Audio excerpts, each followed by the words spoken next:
The most enjoyable thing about writing for children, for me, is the possibilities, the imagination, just the fact that I suppose children don't have to deal with a lot of the things that adults have to deal with. They don't have to pay mortgages, they don't have to go out to work, all those sorts of things.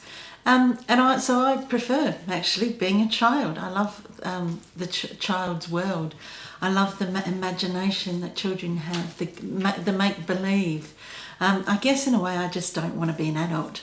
So to me, being able to be a child, and I am a child through my characters, that's the best part about writing children's books. I suppose I just want to be a child. I think the hardest part about writing children's books is that the limitation of the words. So there are restrictions placed on writers when we're writing children's books. We have to write a story that's as fabulous as anything that would be written for adults, even better. But we have fewer words that we can use. For example, say you're writing a picture book. Ideally, a picture book would probably want to be no more than 500 or 700 words. Now, it's very hard to write an absolutely fantastic story in such a small amount of words. One of the aspects I consider that makes writing for children difficult is the fact that we have an audience that has a very short attention span. No offence to children, of course, but children have so many things they can do, and these things are visual, they're immediate, like computer games, movies, so much technology. There's iPods, there's this, there's that, there's there's so much on offer for children nowadays. When I was growing up, I think we had books. Yeah, we had books.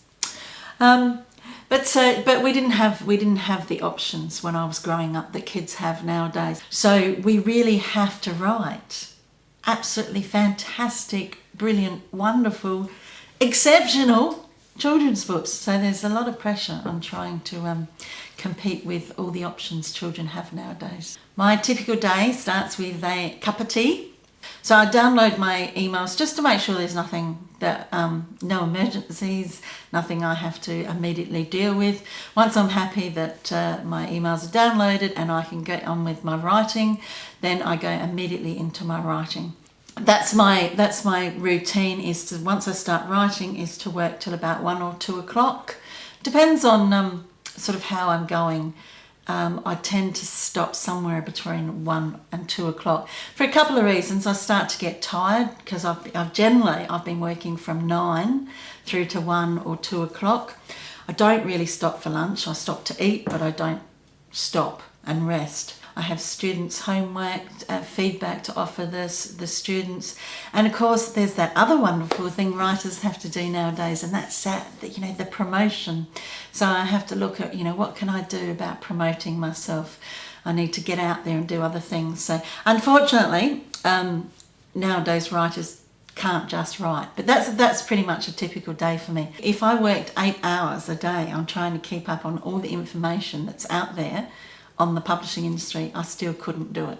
So I think we have to sort of realise that while there's a lot of information available, there's only so much you can incorporate into your life, into your day.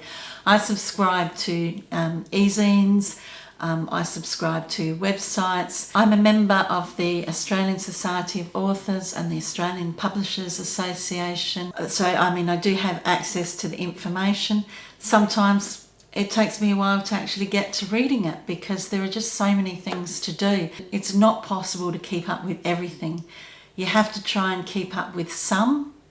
And there's a lot of stuff out there that really isn't necessary. And one of the things that Rob and I found is that if people worry so much about the market or about the writing, research or whatever, that it can actually stop them from writing. If I don't write, there's no point in me knowing anything about the industry. So while I do try and keep up with the industry, you need to find a balance. And I think that's one of the things. You need to find a balance, a happy balance. And it's taken me a while to find that balance. But that balance always means writing first. Do you need any special kind of formatting for Kindle books? Yes, you do. But one of the things I've found is that it's quite easy and it's quite straightforward because Amazon make it easy and straightforward. Amazon want you to get your books up there on Kindle and to sell them, of course, because that benefits Amazon. So Amazon actually make it as easy for you as possible. It's all straightforward. You can also upload your Word documents and Amazon will automatically convert them for you to Kindle.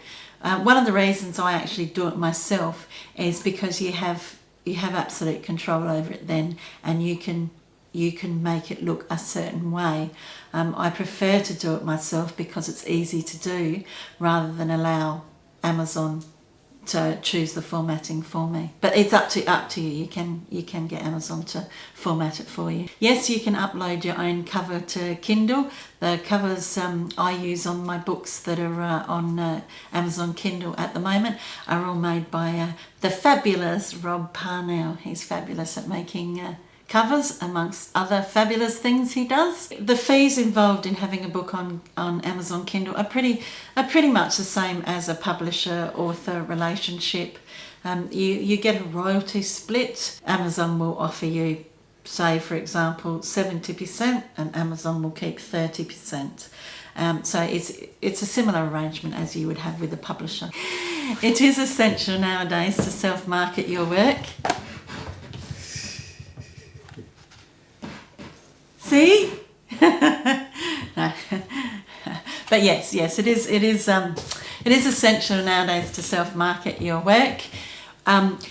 Publishers over time have, because you got to remember publishing is a business, so over time publishers have gone through cost cutting, and they have limited resources, and fortunately for the best-selling authors, they'll get a lot of the marketing money.